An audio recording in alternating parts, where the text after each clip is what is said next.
গ্রাম্য সাহাবী ডাক দিয়ে বলে, ওমর, প্রত্যেক দিন আল্লাহর নবীর সাহাবী প্রথম খলিফা আবু বকর ঘর থেকে এক বাটি হালুয়া রান্না করে এই রাস্তা দিয়ে যাইতো। প্রত্যেক দিন এক বাটি হালুয়া নিয়ে এই রাস্তা দিয়ে আবু বকর যাইতো।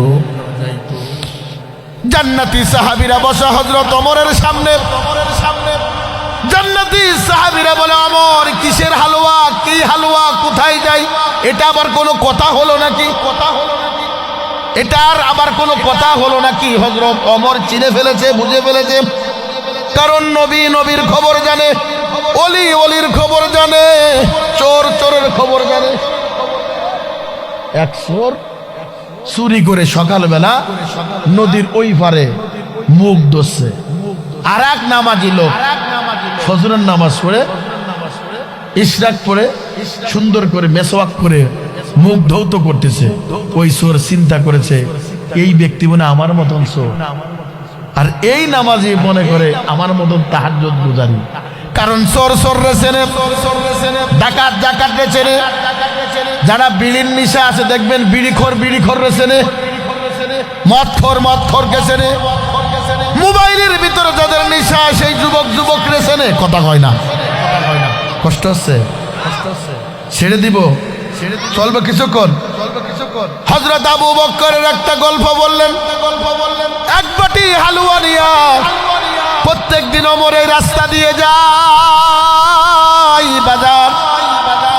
সমস্ত সাহাবীরা বলে, হালুয়া আবার কিসের, হালুয়া আবার কিসের, এটা কোনো কথা হলো নাকি? হযরত ওমর বুঝে ফেলেছে, কারণ ওমর একজন সাহাবী, একজন খলিফা, আবু বকর একজন সাহাবী, একজন খলিফা। আল্লাহর নবী দুইজনের বিষয় বলেছে, আরহাম উম্মতি বি উম্মতি আবু বকর। আর একবার বলেছে, আসাদুহুম ফি আমরিল্লাহি ওমর। আমার একজন সাহাবী আমার রওজার ডান দিকে ঘুমাবে, আর একজন সাহাবী হযরত ওমর আমার বাম দিকে ঘুমাবে। হযরত ওমর বুঝে ফেলেছে কেন আবু বকর কোথায় যায়। মুসলমান ভাইরা রে আমার, হযরত ওমর রাদিয়াল্লাহু তাআলা আনহু মিটিং শেষ করলেন, বিবিকে ডাক দিলেন, বিবি, এক বাটি হালুয়া রান্না করো, আমাকে দাও। হযরত ওমর রাদিয়াল্লাহু তাআলা আনহু এক বাটি হালুয়া নিয়া এই গ্রাম্য সাহাবীর কথা অনুযায়ী চলা শুরু করলেন রাস্তা দিয়া। যাইতে যাইতে যাইতে যাইতে দেখে একটা বিশাল বড় একটা মোড়, ডাইনে যাবে না বামে যাবে। হযরত ওমর চিন্তা করলো ডান দিকে চলা শুরু করি।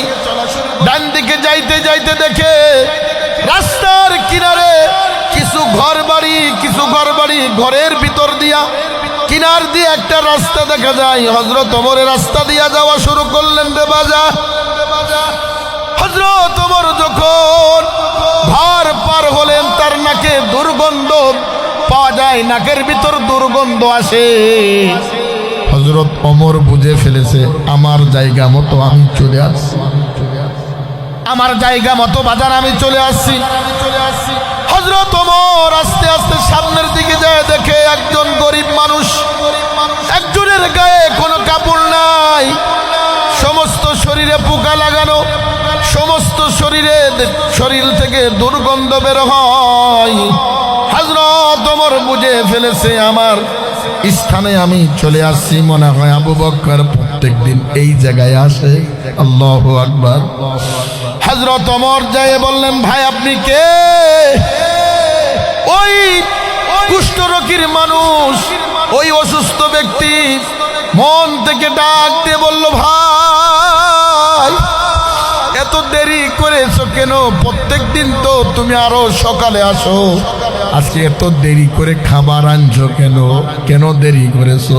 কেন দেরি করলা? হযরত ওমর পরিচয় দিলেন না।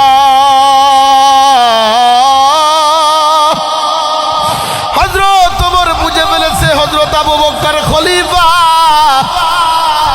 আমার মতন সলিমুল্লাহ না, আমার মতন কলিমুল্লাহ, আমার মতন চোর না, ডাকাত না, অর্ধ জগতের বাদশা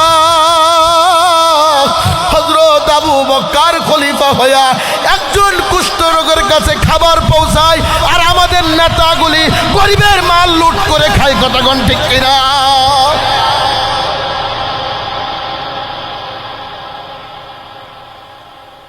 ভাইরা আমার, বন্ধুগণ আমার, হযরত ওমর হাতে করে ওই অসুস্থ রোগীর মুখে খাবার তুলে দিচ্ছে।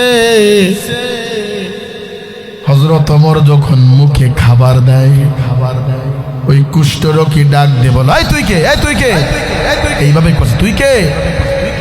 হযরত ওমর চিন্তা করলো, হাই হাই, আমি একজন খলিফা, আমার ধমক দেয়। বলে, তুই কে, সত্যি করে বল। আল্লাহু আকবার, আল্লাহু আকবার, সত্যি করে বল, আপনি কে, আপনি কে? আমাকে যে প্রত্যেক দিন খাবার দেয়, প্রত্যেক দিন যে খাবার আমার মুখে তুলে দেয়, সেই ব্যক্তি তুমি না, সেই ব্যক্তি তুমি না।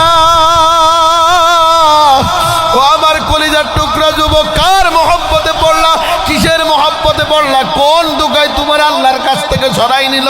কোন গুনার মহব্বতে তুমি মা বাবারে কষ্ট দাও, তোমার মারে কষ্ট দাও, তোমার বাবারে কষ্ট দাও, গরিব মানুষরে কষ্ট দাও, বড় ভাইরে কষ্ট দাও, দাদাদের কষ্ট দাও? খোদার কসম করে বলি, তোমার মা যদি তোমার উপর নারাজ থাকে, তোমার জন্য জান্নাত হারাম, জান্নাত হারাম।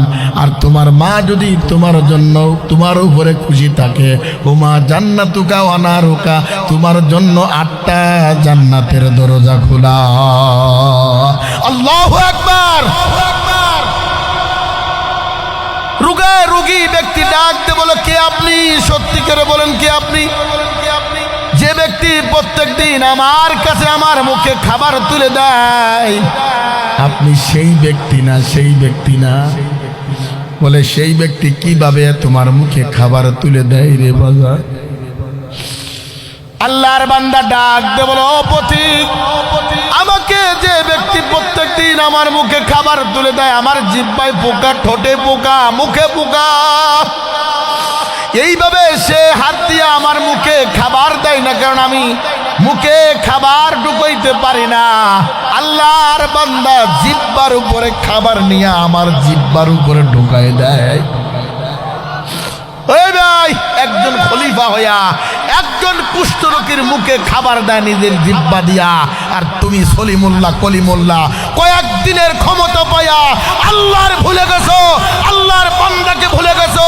চেয়ারের লোভে আলেমদেরকে তুমি হয়রানি করো, আলেমদেরকে তুমি জেলখানায় ঢুকাও, আল্লাহর আদালতে বিচার দিতে দিব। কথা বলেন ঠিক কিনা?